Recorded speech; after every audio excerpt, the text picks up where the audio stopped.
Hey everyone, thanks so much for joining me for this week's episode of When I Grew Up.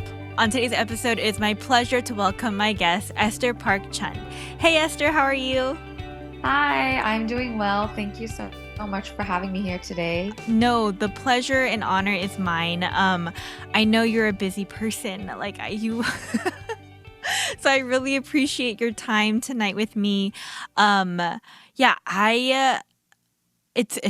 Can I share like real quick, just on a personal level? Sure. It's funny because how I met Esther is I visited LA recently, and I visited her church, your church, and we have a mutual friend. But the crazier thing for me is that there's a more personal connection. Is my husband knows your husband from just growing up together in Brazil. Yeah. So a super small world, and then a good friend of ours. Now you guys all attend church together. Oh, Mhm. Kevin Chung, he's been on the podcast too. I Yeah. forgot.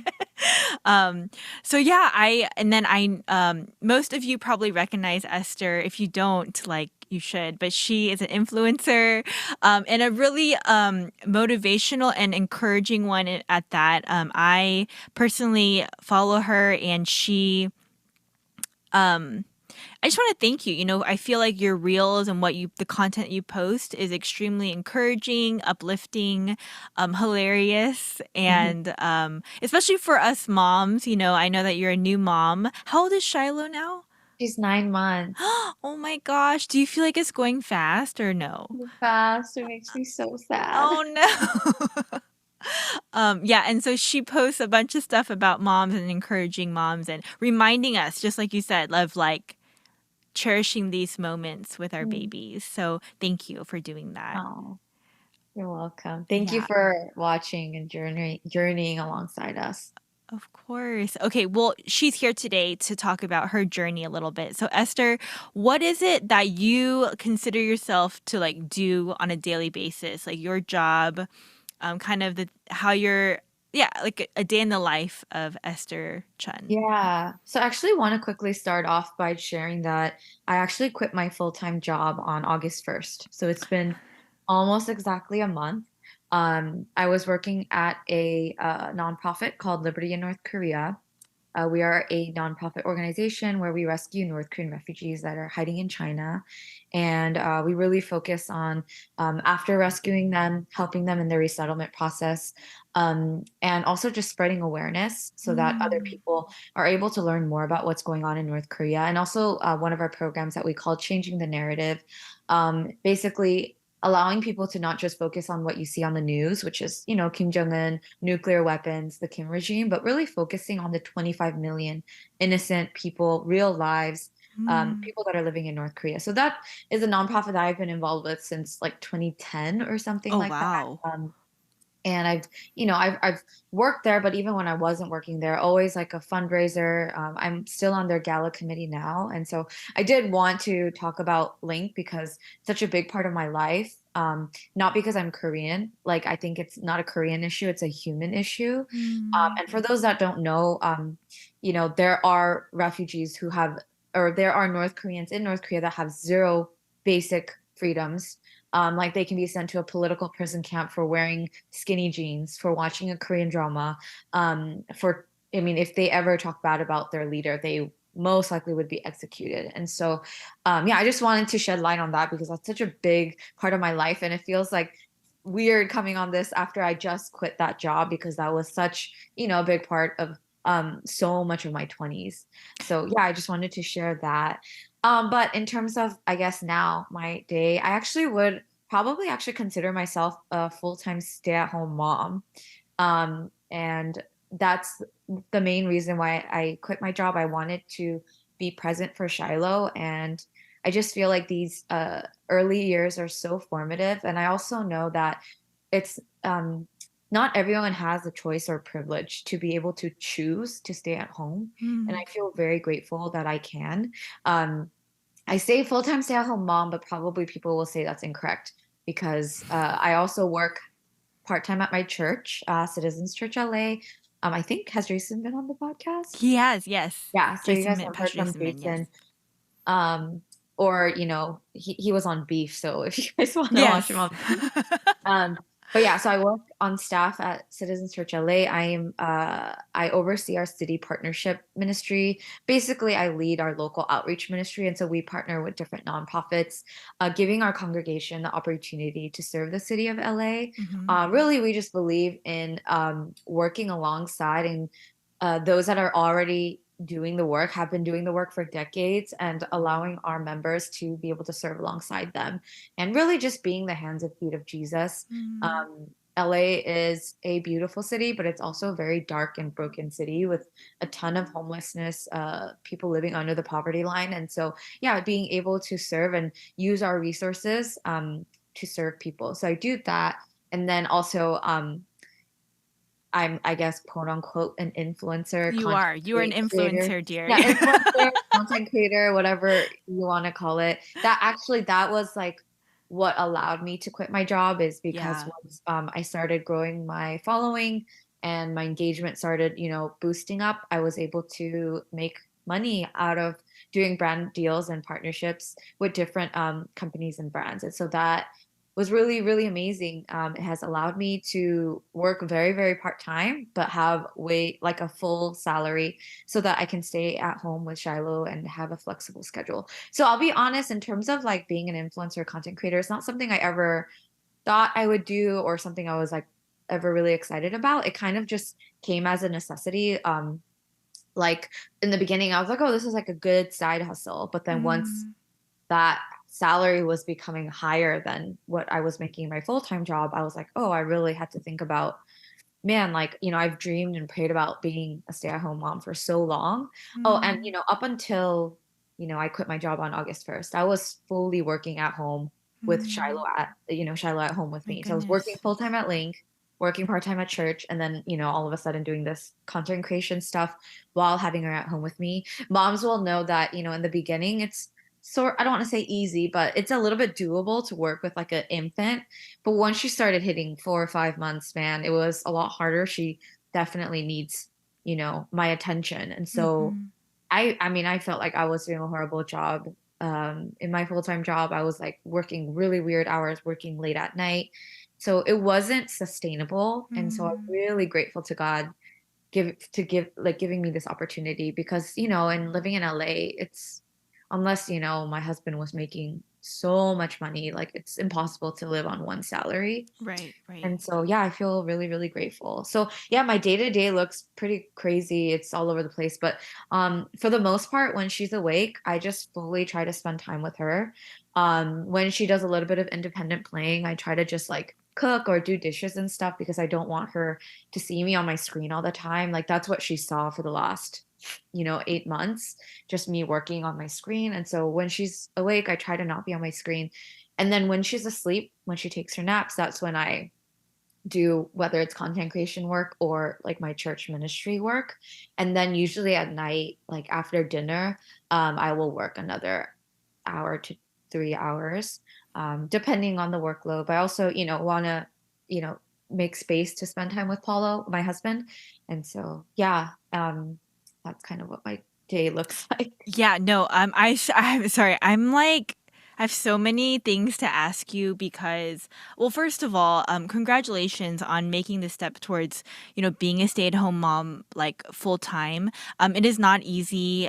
Take it from somebody that is still doing that and also works part-time and also, in the earlier years, really just, I like so my daughter, my 4-year-old, her second year of life was during COVID. And so it was just, I mean, it was a whole nother time, but even just everything you're saying, the intentionality behind being a stay-at-home mom, is so appreciated on my end. And I just I'm like, wow, you're amazing. That's amazing. So truly, Mhm. congratulations, Esther. It's really great. Thank you. I initially intended thinking, oh, okay, like Esther works for Link. She works for a nonprofit. I'm going to talk to her about that. And I'm sure you have so much to say. But with Link and even combination with you working part time with church and then your role there. So, what I'm hearing is like you just have a really big heart for people. Is that wrong or right? Or No, that is right. Yeah. I mean, I think that's, even when I was in college, I like that was my intention to like Mm. work with people. I just didn't know exactly at what capacity, but yes, Okay, so like how did you what did you where did you go to college? I went to UCLA. Go Okay, blue. and then did you study something specific towards Yeah. people or Yeah, I guess. Well, I studied international development studies, and UCLA is amazing for that because it's one of the few schools that has this major. So, most schools have like international studies or international relations, but this is very specific because it's international development studies, meaning they focus on countries in the world that are underdeveloped. Oh, So yeah, wow. I mean, I've always had the intention of either doing ministry, like going on missions. That was like a really big on my heart. I've been to like 15 different countries on mission trips. So it was either going on missions or like working for the UN or working for Mm, Liberty in North Korea. I think I those were like see. my three hearts. And yeah, a lot of people that do this major do end up working like at different nonprofits, or I think some have gone to the UN. So yeah, and then I minored in Asian American studies. I think I just was fascinated as I learned more about just like me, like who I am as a Korean American, and how like my identity as a Korean American is like something I kind of tried to erase or like not really think about, but like was able to learn more about in college. Uh-huh. And then I almost double minored in education, but then I ended up dropping it because I was like, I can't do Yeah, it all of. seems like a lot. But Yeah, so that's exactly, that's like, I really couldn't figure out what I wanted to do exactly. yeah, but that's really amazing and super fascinating. The international development studies, what kind of like okay, say I decided to do that, like what kind of equipping and tools do they give you in order for you to like work for the UN one day? Okay, well, to be honest, I don't remember a ton, which Yeah, is it's been a sad. minute, I'm sure. Oh, it Sorry. feels like so far away. Um, I wouldn't say it's like very specific like that. Okay. Like, like when it comes to like international like relations and studies, like, there's a lot of like even like statistics involved, business involved, econ. Like, so Mm. there were a lot of those classes which actually I didn't like stats and econ were probably a few like some of my least favorite classes. But then they did a lot of courses like where they focused on specific countries, like Mm. where how they got to where they are, or like where certain countries that are booming, how those countries got to where they are, and like why certain countries are lacking, and like what resources they may need, or what type of development they may need. And so those kinds of things. And then you would be able to like like do a focus on a specific country, and like like do research and stuff like on Okay. that.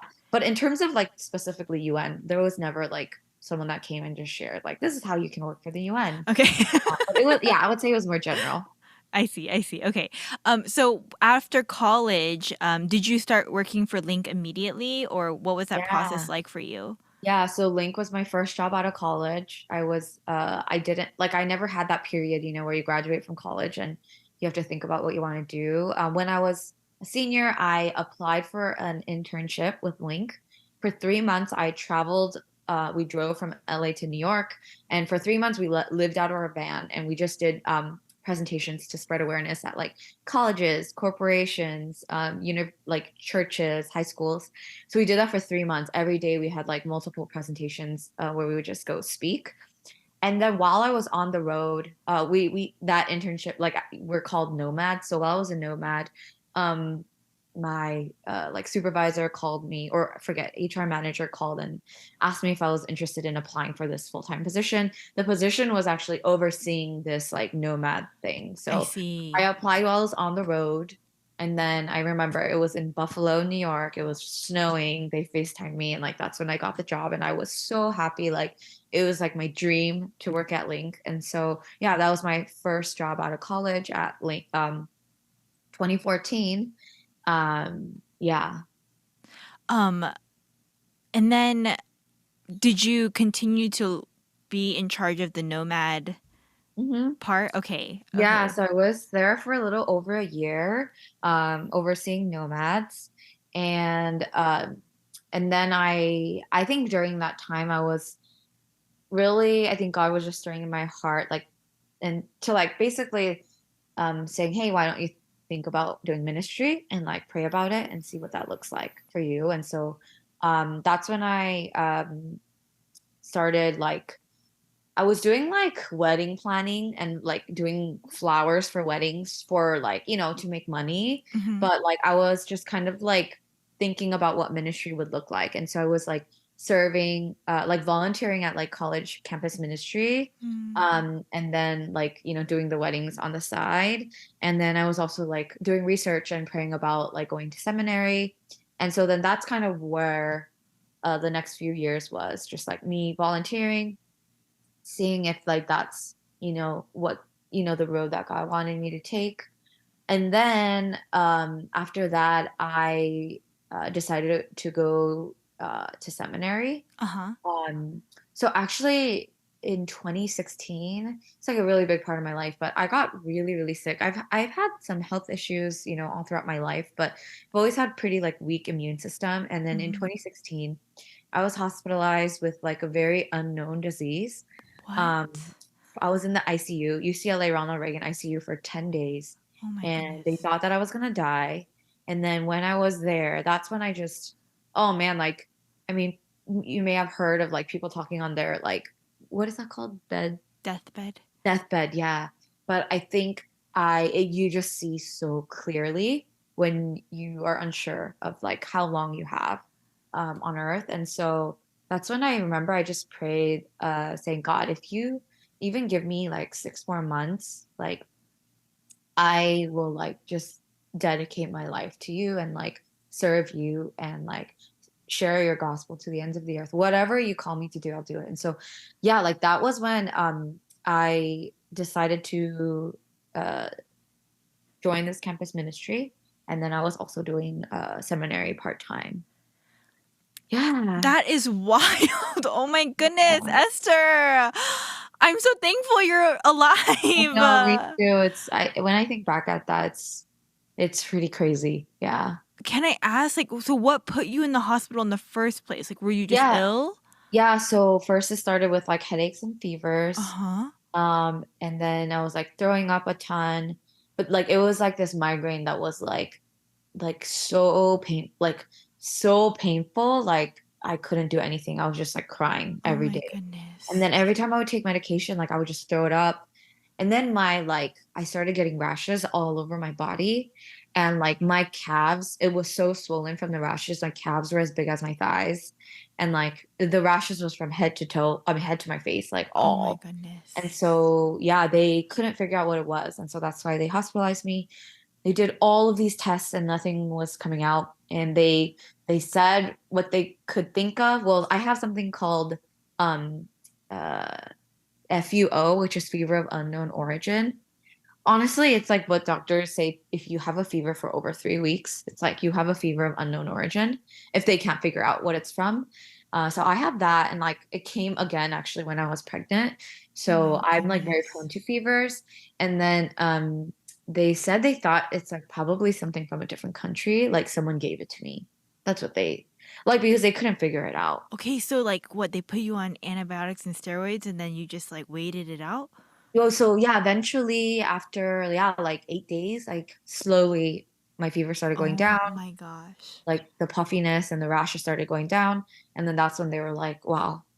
Because up until then it was just like getting worse and worse and worse. That is wild. So Oh my yeah, that's when goodness. yeah, it started getting better and then it just disappeared. Yeah, Oh my maybe it's word. TMI, but like my skin, how I had the rashes, it like literally my whole skin, like it all peeled off. Like one layer of my skin just peeled That off. is insane. I I mean, know. I'm just like trying to put myself in your shoes and I cannot even imagine the thoughts that would be running through my head at that point. But yeah, I mean, I would imagine that feeling like life is just so fleeting. Mhm. What, if I am alive, am I going to do? So for you, Yeah, it was committing to ministry and seminary for the next. So you finished your seminary degree? I didn't. So that went into COVID. Okay. And then at that point, I was working at a church, Uh huh. full time at a church in Santa Monica.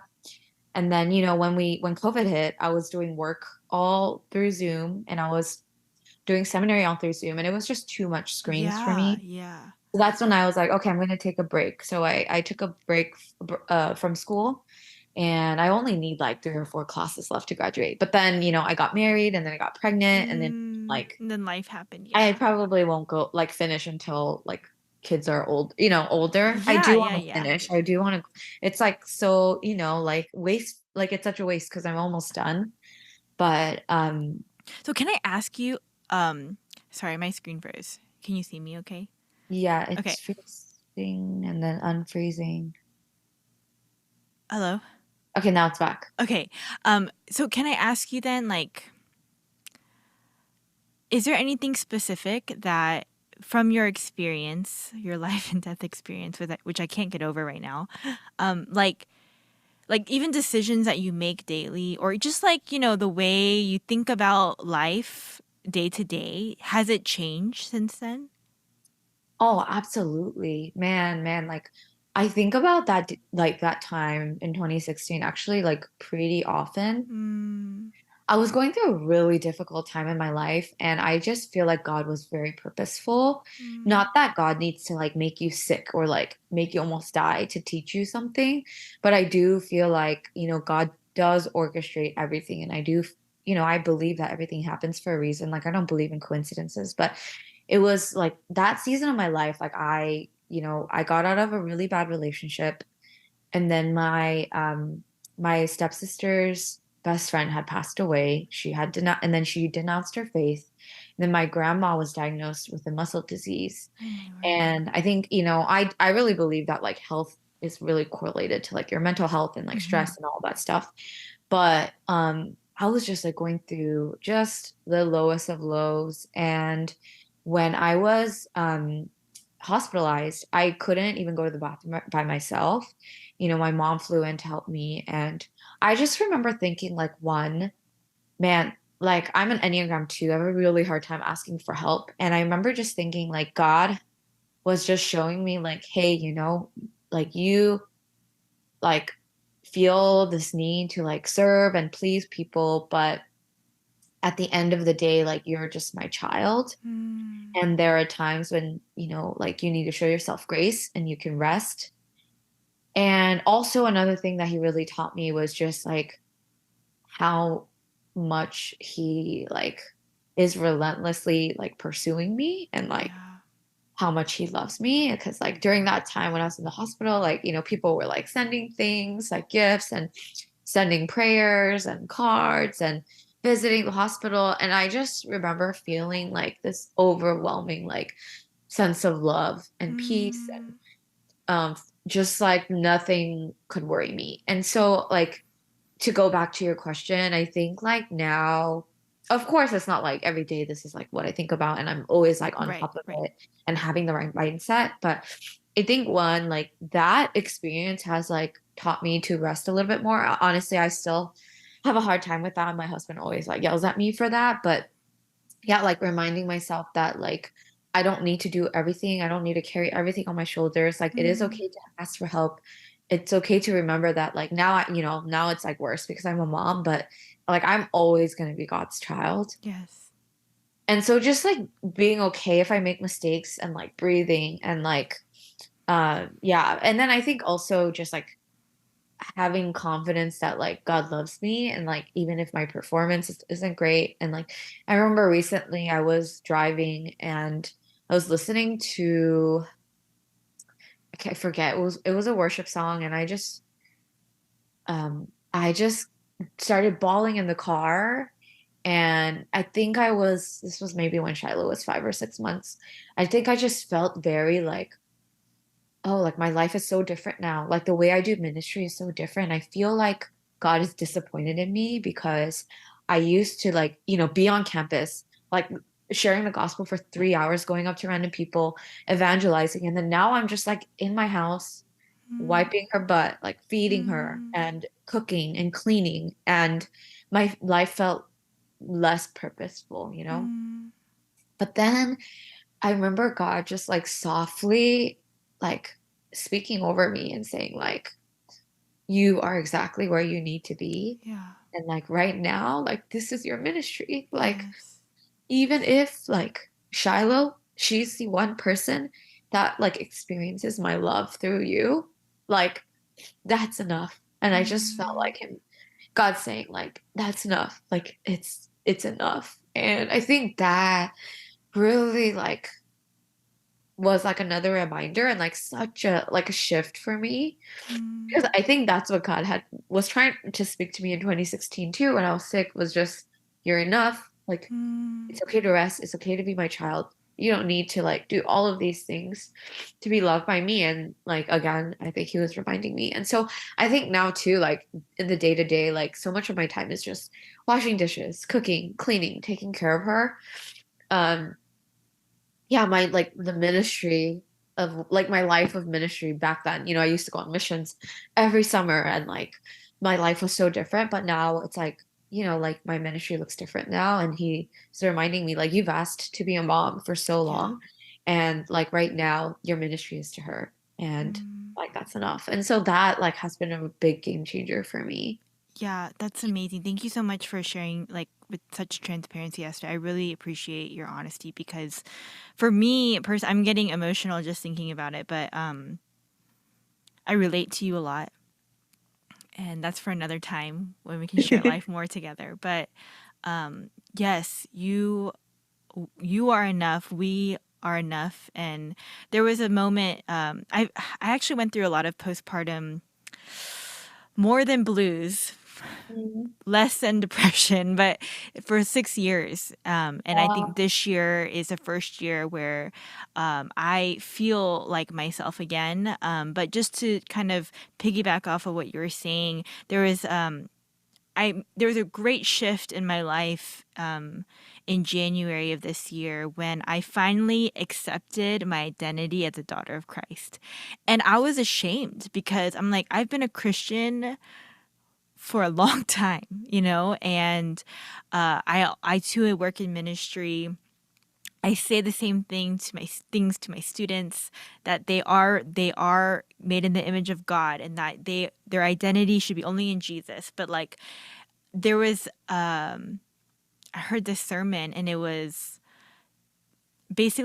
about when Jesus is baptized and God says through the Holy Spirit, like, this is my son with whom I am well pleased, right? And the pastor said, did you know God doesn't just love you, but he likes you? And I was like, what? Like, I think everything you just said, right, about being a parent, being a mom, being enough, like, I kept thinking, well, yeah, I know God loves me, but he doesn't like me right now. Mhm. Like, like I'm ashamed of the way I'm performing as a mom, as a pastor, as a wife, as a daughter, as a friend. I just fall short every time. And it's like, it's fine. God loves me. It's fine. That's enough. But then when this pastor, it just cut me. Like it was like, no, but he doesn't just love you, he likes you. And Mhm. what you just said, like you are enough. So I mean like it's so much of this podcast, I do it for for people to be motivated and encouraged, right? And to expose like the fear of the unknown. Mhm. Um but I've never addressed until this moment like what you were just sharing like but really it's not about what we do, right? It's Mhm. like the heart behind it. And if we know our identity, we can do just about anything, really. Mhm. And so, thanks, Esther, for reminding me too that I am enough. Yes, you Yeah, are. so good, so good. Um, I was going to ask you the ministry part, that you said you were working in Santa Monica. I know that you're working in a specific capacity right now, but did you have some sort of like track? Like, were you in the Santa Monica position, was it a similar position as you are now or Well, I was doing like community life, community groups. okay, okay. Yeah. Okay, so it's always kind of been around like people-oriented things. That's amazing. Like well, I think it's amazing because I don't know if is it your self-awareness of like what you like or did people say encourage you like Esther you should do this or I think both. okay. I mean, ever since I was little, I've always wanted to help people, serve people. Mm, But I do think it was a lot of like encouragement from people, especially like ministry. mm, Yeah, I went to like the church that I grew up is called LA Open Door Church, or the EM is called Open Door Community Church. That's the church that I think like, my pastor there, he's like my spiritual father, and he kind of mm, really encouraged me, and I learned so much from him. But him and just the people there and the leadership there really believed in me. And it's like a Korean church, and there's no positions unless you're a pastor, and they like created a position for me. So that was my wow. first paid like ministry role, and I oversaw a lot of different ministries there, and I like learned a lot, but yeah, received so much like validation of just like that this was my calling, and Mm. like really couldn't imagine doing anything else. So yeah, I think it was a mixture of both. Do you feel like it's important to like when you're trying to figure out what you want to do with your life, like to have people around you to kind of speak into maybe your giftings? Yeah, I definitely think so. I think like life is not meant to be done alone. I mean, in scripture, like there's Mm, so many passages about, doing life together in community. I think one, because like we're sinful human beings, like we have blind spots, we need accountability. So yeah, definitely. I think it's so important to uh, have people speak into your life. But I yeah. think the key is making sure it's people that like know you and love you, Mm, and are have the same vision, and Christ-minded individuals that are like you, or else they're gonna lead you astray. And so I think that's definitely really important. And like, yeah, like, because people that may not be like-minded like you may say some things that you may not agree with, or that may not be helpful. And so um I think yeah, I would say it's very important. yeah. Um, the outreach portion that you were talking about with citizens and how you connect your church people with different outreaches, like what is the best way for you to go about doing that? Like, someone in your position. I'm sure you had connections with Link too, but do you just like go out and you're like, hey, who wants to partner with us, or what do you do? Yeah. So our like first priority, we have like three different like levels of how we serve, but our Mm-hmm. first priority is like our regular partners. And like for one, like we do our services at Royal High School. So Mm, we believe that they are like one of our like, first priorities, like our regular partners, because we are doing worship in their space, and like we want to serve them. So whenever there's a need, like we want them to come to us. And so, like for example, when their teachers went on strike, a lot of their teachers are paid like they're living by paycheck to mm, paycheck. And so when they're on strike, they don't get paid. And so we like came together, and we made like grocery bags for them. When one of their students was in an accident, they like the first people that came to was us to pray for them, and we also helped with their GoFundMe for the funeral for their family and stuff like that. mm, Um, and then another like regular partner we have is our church used to be in Lincoln Heights, and so there's a nonprofit after school program called Lincoln Heights Tutorial Program, and so they're one of our regular partners. And so we prioritize these like partners that we have like long-lasting relationships with, and mm-hmm. also like they are doing work and serving people that are in the spaces that we do worship in. And then after that, second, we like to open it up to our congregation. So, certain people in our church may already have a heart for something. Maybe they are on a board for a nonprofit, or they've served with a nonprofit. And I so then we see. allow, our church members to, let us know about those nonprofits so that we can serve if there's an event. And then lastly, our ministry team, I have a team of about 12 people. Then we'll just, if there's like a month where we weren't able to, have a service opportunity, then we'll just kind of research, or if there's like an organization we've been wanting to reach out to. Yeah. Well, I want to shift over to your other hat that you wear, but before I do you have any advice for somebody that maybe wants to go into ministry and maybe is thinking, "Oh, maybe this is something." Okay, I'm going to be honest. In the Atlanta context, this kind of role is non-existent. Like, I Mm. don't think culturally the Korean immigrant church, or I know that yours is mostly Asian American, um, just it's non-existent. But I'm like, it's necessary, I feel, right, to have a point person in your specific role. I think that's why I'm like frustrated in my own personal life because I'm like, oh, like how do we do this? How do we make things like that happen? It's not a priority, and I think it's because there are so many other things that even just my husband and I, we juggle, right, in ministry. But anyways, how yeah, first, do you have an advice for somebody that is thinking about going into ministry, and not necessarily like a pastoral role, right? But like this type of important connection between congregation and, you know, living in the world. So, yeah. Um, I would say, I mean, if you're in an area where there's no way to do that in your church, Mm, look for nonprofits where you can volunteer and like be that person that does then connect that nonprofit to your church.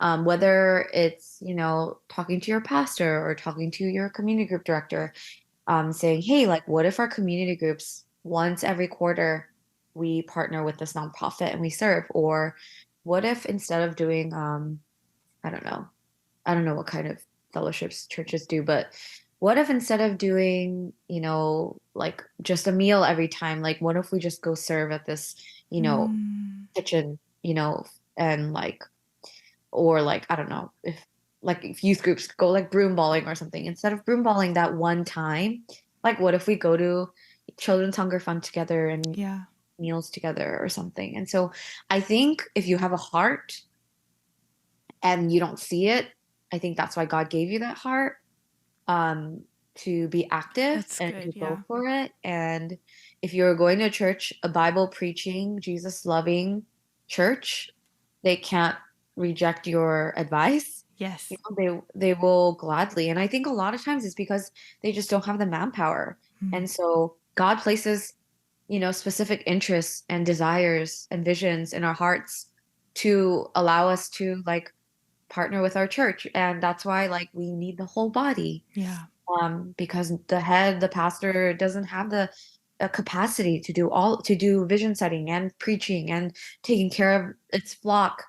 And so it's important that the members that have a heart, they're like, bringing these opportunities. And so I would encourage you to learn about nonprofits or issues that you care about, and then bring it to your church, bring it to the table, and just say, hey, let's talk about this and how can we get our church involved. I love that. Thank you for giving even just permission to do that, Esther. I really appreciate it. Okay, so I am curious about like the job that kind of fell in your lap. um, you touched on like, how you partnered with different brands and then you started making an income from that. I literally have no clue how that works. Like, Yeah. what does that look like? And then for me, it's such a foreign concept that I'm like, where do you even how does that happen? Yeah, so now I have a manager and I manage under like a management agency. Okay. But before that, usually it's just inbound, meaning like companies, usually like you like influencers or content creators write in their bio like for inquiries, email, blah blah blah, right? Okay. So it's either inbound through DM, they just directly DM me through TikTok or Instagram, Mhm. or email me saying like, yeah, basically just saying like, hey, like would love to like think or talk about a collaboration, like would you be interested, what are your rates and things like that. So some companies like they don't have a budget and they just want to send you a free product. In the beginning I was like willing to, like, especially if it was a good product. I Mhm. mean like big things like cribs and strollers and things like that. Nice. Yeah, like I did. And then, as I was getting more and more followers, more and more engagement, I no longer just do gifting and I Okay. only do like paid, meaning like they'll like send me the product to Uh-huh. review, and they'll pay me on top of that to like post a reel or a photo or I a story, see. whatever that may be. So I have different rates for that. Um, now that I have a manager, my manager, I'm managed under a company called Select, which is, one of the biggest, most well-known, good reputation management companies in the world, and so they also pitch, different pitch me to different brands I because they have see. this like relationship with all these brands. So like brands will come to Select and say, "Hey, I need this, like 30-year-old female to do this." I see. And Okay. so then my company will then pitch a bunch of people from our company to these brands and then they'll choose. So that's like one way you get brand Oh. deals. And then majority of the brand deals are inbound though, like shared. It's just like brands reaching out to me saying like, hey, would you be willing to share about this for, you know, And so you most all influencers will have a rate for this type of Mhm, work. mhm, mhm. I see. Yeah, so Wow. before when I was just starting off, my good friend Steven was actually like kind of doing it for me. Just like he wasn't taking a percentage of what I made, but just as a friend, because he's also in this industry. And so he Mm-hmm. was like negotiating on my behalf and helping me Oh. figure out my rates. And so he was doing it for me until I like formally joined this agency management company. And so, yeah, and like, your rate changes as you get like higher like engagement or higher Okay. like amount of followers. Okay. And like my rates are obviously different for like TikTok, YouTube, and Instagram, I see. depending on like, the numbers and the stats. So this is how people Well, make a full time salary. yeah, I mean, like, let's like if you think about it, like back in the day, right? We were only watching TV. Yeah. The only way we were consuming like new products was either you're literally just walking by a store, window shopping, or commercials, right? Right. These days, nobody watches TV. Right. Everybody, except maybe our grandparents' generation, everyone's streaming. So commercials actually is not the best way to promote your product. Right. So now everybody is going to influencers and content creators. And what's crazy is, commercials are like hundreds and thousands of dollars to go into production. That's true. Whereas like for, like hiring influencers, it's a lot less. I mean, obviously if you're hiring like Beyonce, Right. gonna be more, but Right. like when what's great is like now they're able to use, spend less money, but then they're able to diversify. Like, they're getting an influencer that does, mom content, influencer that does cooking, influencer does like education, workout. And then if they spread their product, it's like going to so many different people. Like their audience is like That's endless. right. Yeah. And so it's actually like really smart. And Mm.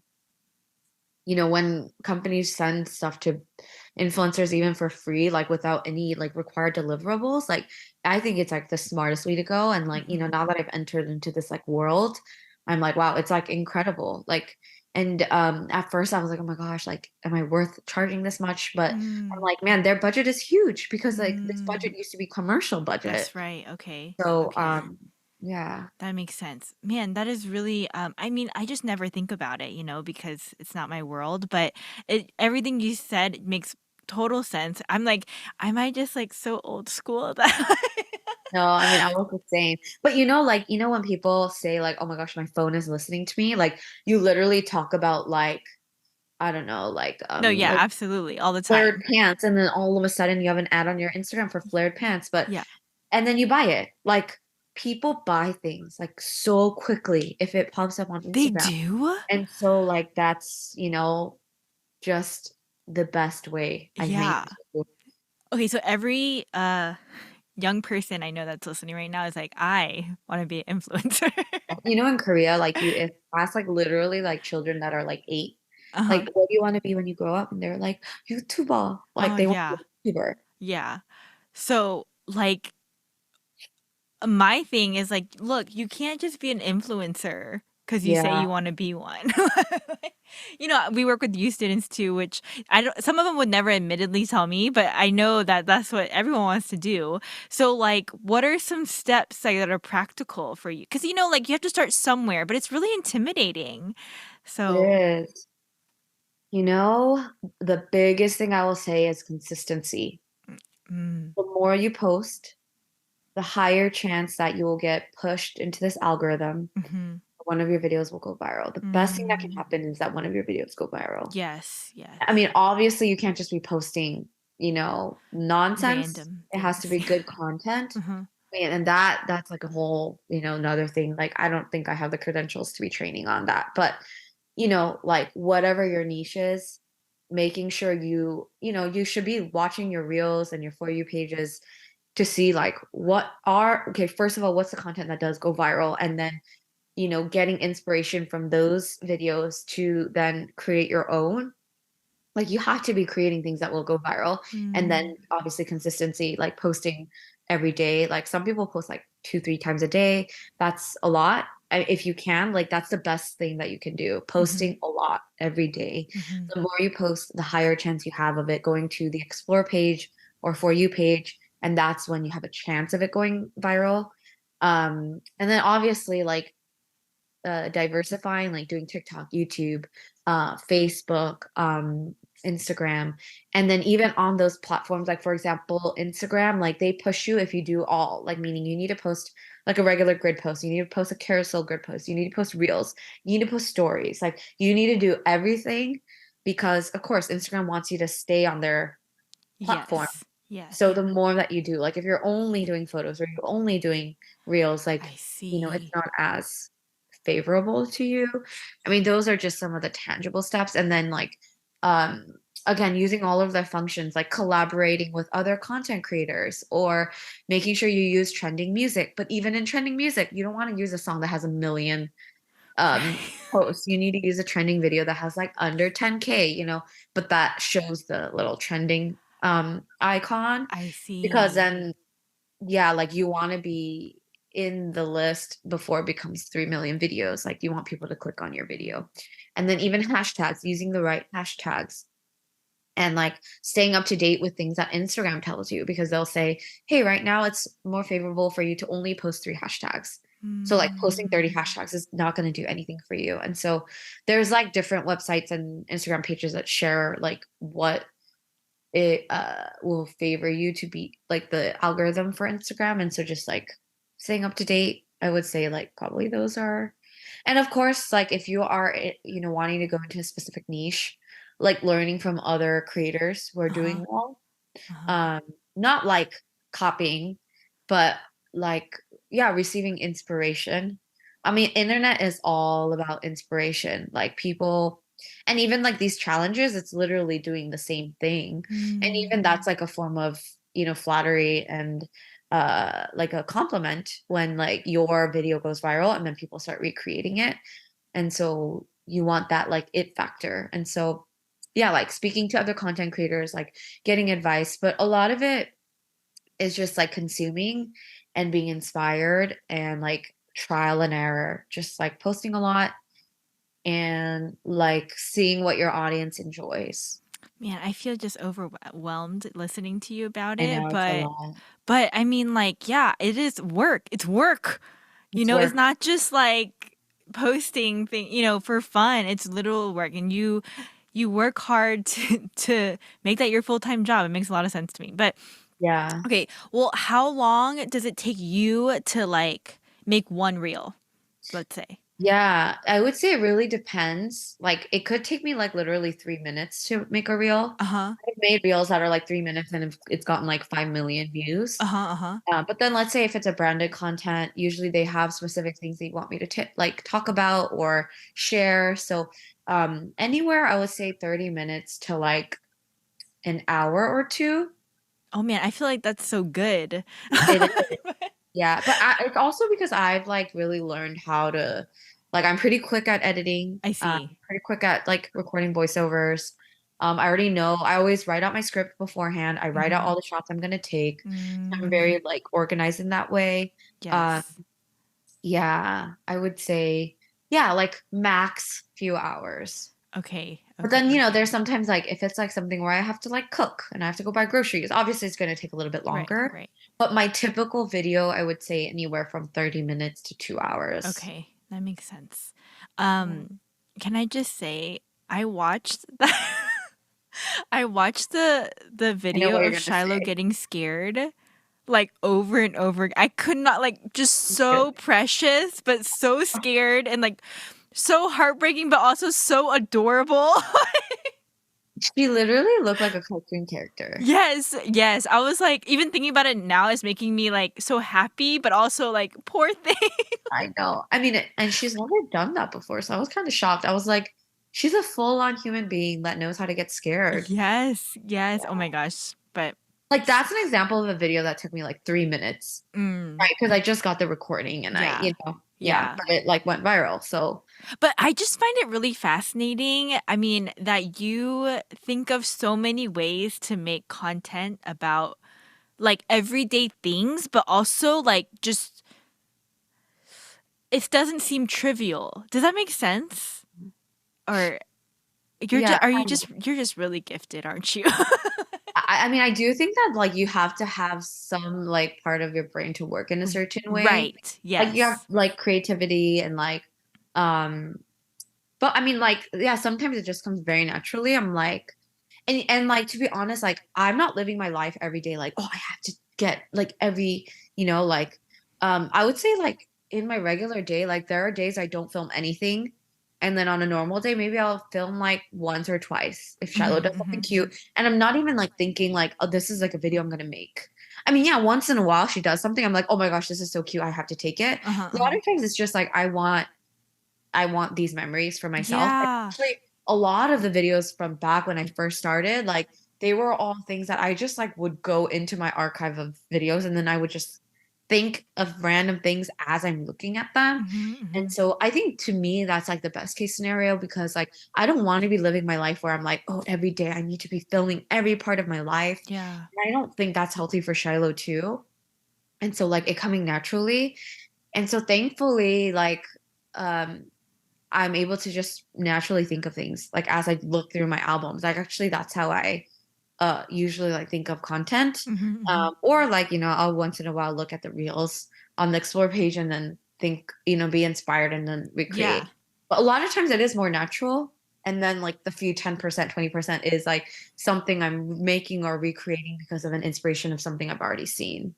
Well, personally, I don't know how other people feel, but I when I watch your content, it does feel sincere and everything you just explained. It doesn't seem like you're consumed. It's just a very like natural chance, like very like just you're not making it fit your life or your work. Like it's just kind of coming together organically, Mhm. and it's really beautiful to watch. Mm, thank you. Well, we're rounding out our hour together, Esther, and I'm just so grateful for our conversation. Thank you again for your transparency. Um, I I always ask people the same question before we end our time, and that's I asked it before about ministry, but do you have any advice or something maybe you would have done differently? I feel like probably not after everything you shared, but just any life advice at all. Oh, that's a loaded question. Yeah, sorry, No, sorry. you're good. I think my advice would be, um, it's so cliche, but like because of that, experience I had in 2016, Mm-hmm. like, work actually takes up so much of your life. And, in your 60s, like, how do you want your life to look when you look back? Or when you're like sharing stories to your grandchildren or your children, what do you want to share with them? And like, what type of impact do you want to live? I would say like those are some good questions to ask, like if you're trying to decide what you want to do with your life. Mm-hmm. um for some people like work to them is just work and that's okay, and like that's how they're fulfilled to be able to live and do the rest of their lives after 6 p.m. and on the weekends to be with their family, to kind of like shut off their brain, right? But some people are purpose driven. Like for me example, I would never be able to just sit in an office and like I don't know, do taxes or something like that. For me, like I'm very purpose driven. I have to work for an organization where I really believe in what they're doing. But like, yeah, just figuring out what work means to you and like what is important to you. Um, I think just really like sitting on that. And then also like being okay with like making mistakes. Like people change jobs like Yeah. 50 times. People go to med school, law school, and then not end up doing that. Like they're still paying off their debt, but they're like in a totally different occupation. And that's like totally okay Yeah. to change, we grow. God gives us different desires as you grow. And so like being okay with that, not putting so much pressure on yourself. And then lastly, I would just say, especially if you're a believer, like really listening to God, like spending time in his word and like God really does, give you the desires, Mm, and places desires on your heart. And so really asking God, like seeking, knocking, and like he will place that. And sorry, I said last thing, but really last thing, um, like life is really, really short and everybody is fighting their own battle mm, and going through painful experiences. And there are so many people that are in need. And so if you have the capacity, like think about how you can serve your neighbor. Um, our world goes round because of people and like mm. because of community. And man, like just right, your next door neighbor or, someone that you just maybe like walked past is like in need of help, in need of something. And so, yeah, like I would just say, to really think of other people and, how you can use your own gifts and talents to serve the other, is what I would like to leave. Yeah, no, I'm leaving this interview super inspired and motivated. And thank you for sharing all of that advice. It's truly sound advice that I feel like in the fast pacedness of my own life, and I'm sure people are living similarly, just to kind of slow down and digest what you just said, I think is really important. So thank you again, Esther. Esther, I hate to put you on the spot, but if there's somebody that maybe has a question for you, would it be okay if I connected you maybe through email? Of course. Yeah, Awesome. I would Hey love that. guys, thanks so much for listening. If you have any questions for me or for Esther, I can get you guys connected. Um, Thank you again, Esther. You are amazing, and I feel grateful to even know you. Oh, thank you. Thank you guys for having me. Of course. Until next time, guys. Bye.